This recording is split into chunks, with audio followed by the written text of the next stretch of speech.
ৰাতিপুৱা ৬ বজাৰ দৃশ্য এয়া। ৬ বজাৰ পৰা ৮ বজাৰ সময়খিনি আচলতে বহুত ব্যস্ততাপূৰ্ণ হয় ৰাতিপুৱাৰ আৰু ঘৰ এখন পৰিষ্কাৰ কৰি ৰখাৰ ক্ষেত্ৰত কিমানখিনি কষ্ট কৰিব লগা হয় আচলতে কৰোঁতাজনেহে জানে বা প্ৰত্যেকজনী গৃহিণীয়ে জানে। মোৰ প্ৰথম কামটোৱে হৈছে ৰাতিপুৱা উঠিয়ে এয়া গৰু, ছাগলী, হাঁহ, পাৰ সকলোকে খাদ্য দিয়াটো। মোৰ বহুত ভাল লাগে এই সময়খিনি। সেয়া আপোনালোকৰ লগতো শ্বেয়াৰ কৰিলোঁ। লগতে মই সাঁচিও ৰাখিলোঁ, চাব পাৰিম কেতিয়াবা এদিন। দেখিছেনে?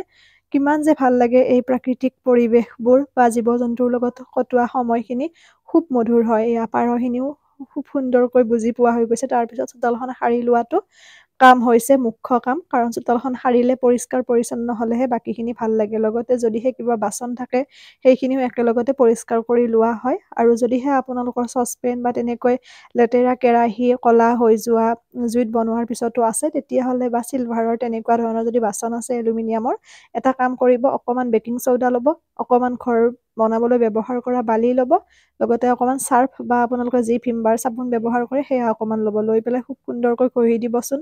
খুব সুন্দৰ চিকচিকীয়া হৈ যায়। বেকিং চ'ডাটো ল'লে আচলতে যিবোৰ লেতেৰা থাকে সেইবোৰ ধুনীয়াকৈ নোহোৱা হৈ যায়। আৰু বেকিং চ'ডাৰ ঠাইত আপোনালোকে ইন' ব্যৱহাৰ কৰিব পাৰে। মই তেনেকৈ খুব সুন্দৰকৈ থৈয়ে দিওঁ বাতি এটাত। তাৰ পৰা তেনেকৈ ঘঁহি থকা হয়। তেতিয়া চাহ বনালেও যিমান লেতেৰা নহয়। সেইটো হৈছে টিপছ মোৰ ফালৰ পৰা। আৰু এই বস্তাবোৰ যদি পাৰি থওঁ ক'ৰবাত নুধুলে ভাল নালাগে। সেয়ে মই সদায় ৰাতিপুৱা ধুই দিওঁ আৰু আকৌ সন্ধিয়া নেক্সট দিনাখন লগাই দিওঁ। তেনেকুৱা ধৰণৰ ভাল লাগে পৰিষ্কাৰ হৈ থাকিলে চাৰিওপাশটো। তেনেকৈ যিমান পাৰোঁ মই সিমানখিনি কৰিবলৈ চেষ্টা কৰোঁ। সেয়ে আপোনালোকৰ লগত আজি অকণমান দেখুৱাইছোঁ। কাৰণ ডেইলি ব্লগ বুলি দেখুৱাই নহয়, ভাবিলোঁ শ্বেয়াৰ কৰোঁ, হয়তো বুজি পাব কোনোবা এগৰাকী দুগৰাকীয়ে যি নিগেটিভ কমেণ্ট কেতিয়াবা কৰে যে কাম নাথাকে বা তেনেকুৱা ধৰণৰ। আচলতে কাম কৰিবলৈ বনোৱা ভিডিঅ' আৰু প্ৰকৃততে কৰা কাম দুয়োটাৰ মাজত যদি আপোনালোকে পাৰ্থক্যটো চিনিব পাৰে তেতিয়া বুজি পাব। আচলতে কামবোৰ সদায় কৰা হয় নে ভিডিঅ' বনাবলৈহে কৰা হয়, ৰেগুলাৰ কৰা হয়। আচলতে মই সেইটো কৈয়ে দিছোঁ আপোনালোকক। নকৰিলেনো কৰিব কোনে? সেইটো ডাঙৰ কথা নহয় জানো? ঘৰখনত 3জনে মানুহ, মা হ'ল অসুখীয়া, দেউতাটো সকলো কাম কৰিব দিব নোৱাৰি যিহেতু মই আছোঁ। গতিকে কৰা কামবোৰ কৰা হয়। আৰু এয়া ৰাতি যে জুই ধৰোঁ অকণমান ধৰা কৰিছে দেউতাহঁতে, ভালো লাগে ঠাণ্ডাৰ দিন বুলিলে। ৰাতিপুৱা সেইখিনি মই ছাইখিনি গুচাই দিছোঁ, লগতে ঘৰখিনি সাৰি লৈছোঁ পটককৈ। চাৰিওফালে সাৰি লৈ মেলি মচা কামটো কৰা হয় বাৰু ঘৰখিনিৰ। আৰু তাৰপিছত আমি বাকী কামখিনি কৰা হয়। গা পা ধুই আহি ভগৱানক চাকি বন্তি জ্বলাই পেলাই ঘৰটো মচি মেলি। আৰু এতিয়া বিভিন্ন ফুলৰ ছিজন আহিছে, ফুল লগাম। আপোনালোককো শ্বেয়াৰ কৰিম কেনেকৈ আপোনালোকে ফুলখিনি খুব সুন্দৰকৈ গ্ৰ'থ কৰিব পাৰে, ফুলাব পাৰে। লগতে বিচনাও কেইখনমান পাৰিব লগা আছিল, সেইখিনিও অকণমান পাৰি ল'লোঁ ধুনীয়াকৈ। আৰু এতিয়া খুব সুন্দৰকৈ ঘৰটো মচিলে কাম চাফা হৈ যাব ঘৰৰ। আৰু গোটেইখিনি মই দেখুওৱা নাই গোটেইকেইটা ঘৰৰ বাৰু, অকণমান দেখুৱাইছোঁ। কাৰণ এইবোৰ ঘৰ মচা সাৰা সকলোৱে জানে যিহেতু ভিডিঅ'টো বনাইছোঁ ডেইলি ব্লগ বুলি। আৰু গৰু, এয়া গৰুকেইটাক অকণমান খাদ্য দিছোঁ।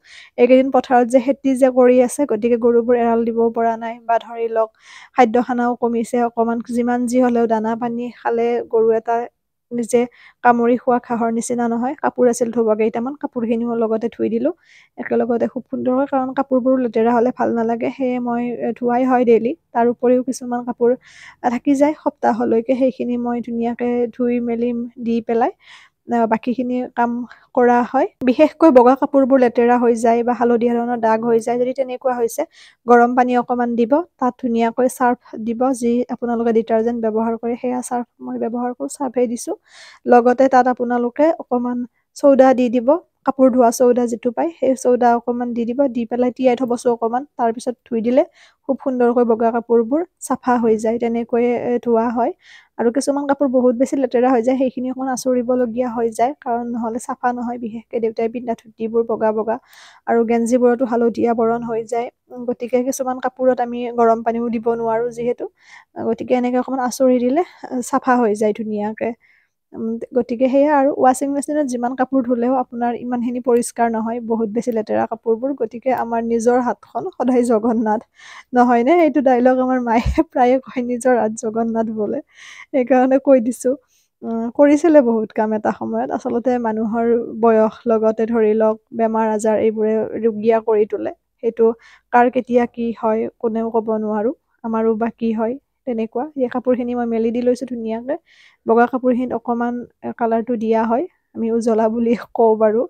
আৰু তাৰপিছত এইখিনি যিহেতু গৰুকেইটা ইয়াতেও বান্ধি থোৱা হয় এটা টাইমত, এইখিনি অকণমান লেতেৰা হৈ আছে, জুই দি দিম বুলি ভাবিছোঁ, জ্বলাই দিম। পলিথিনো আছে কিছুমান আৱৰ্জনা হয়। পলিথিনবোৰ য'তে ত'তে পৰি থাকিলে মই বৰ বেয়া পাওঁ, সেইবাবে মই এনেকৈ থৈ দিওঁ মোনা এখনত ভৰাই পেলাই আৰু ধুনীয়াকৈ জ্বলাই দিওঁ। দেখিছেনে, লৈ আহিছোঁ এইখন। মায়ে পুৰিব নিদিয়ে পলিথিনবোৰ, মানে থাকে নহয় কিছুমান মৰম বা কিবা এটা সৰু বস্তু পেলাই দিবলৈ নিদিয়ে, আৱৰ্জনা কিছুমান ৰাখি থৈ দিয়ে।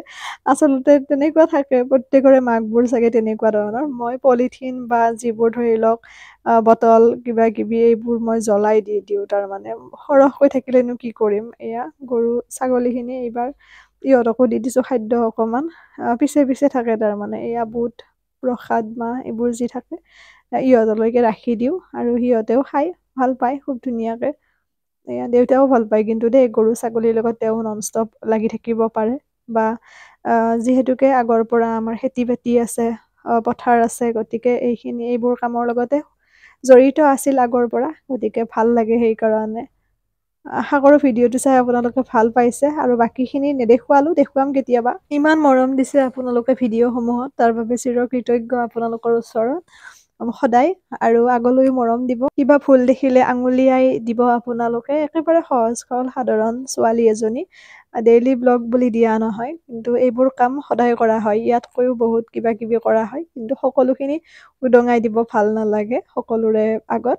যিখিনি ভাবোঁ যে কিবা এটা শিকিব কোনোবাই এগৰাকীয়ে হ'লেও, তেনেকুৱা ধৰণৰ ভিডিঅ'সমূহ দিবলৈ মই সদায় চেষ্টা কৰোঁ। আৰু আগৰ পৰা কিছুমান বস্তু এক্সপেৰিমেণ্ট কৰি ভাল পাওঁ, বা অধ্যয়ন কৰি ভাল পাওঁ, শিকি ভাল পাওঁ, সেয়াই আৰু। দমকলৰ পাৰৰ শেলাইখিনি পৰিষ্কাৰ কৰাই হোৱা নাই, এই এমাহমান হ'ল। আগত যিটো ভিডিঅ'ত আপোনালোকক দিছিলোঁ মই, এয়া আপোনালোকৰ সন্মুখত আজি সেইখিনিও কৈ দিলোঁ। এমাহলৈ পৰিষ্কাৰ কৰা নাই আৰু ভাল হৈয়ে আছে, অকণমান অকণমান হৈছে শেলাই। গতিকে ঘৰুৱা পদ্ধতিৰে আপোনালোকেও কৰিব। যদিহে মই ভিডিঅ'টো দিব লাগে আকৌ দি দিম এটা, কাৰণ যিহেতু মই পৰিষ্কাৰ কৰিমেই, হয়তো আজি মানে কৰিম, ৰাতি মই গোটেইখিনি বস্তু মিশ্ৰণ কৰি দি দিম, ৰাতিপুৱালৈ ঘঁহি দিলে শেলাই পুৰা চাফা হৈ যায়। আৰু এমাহলৈ বা তেনেকৈ 20-25 দিনলৈকে চাফা নকৰিলেও খুব সুন্দৰ হৈ থাকে।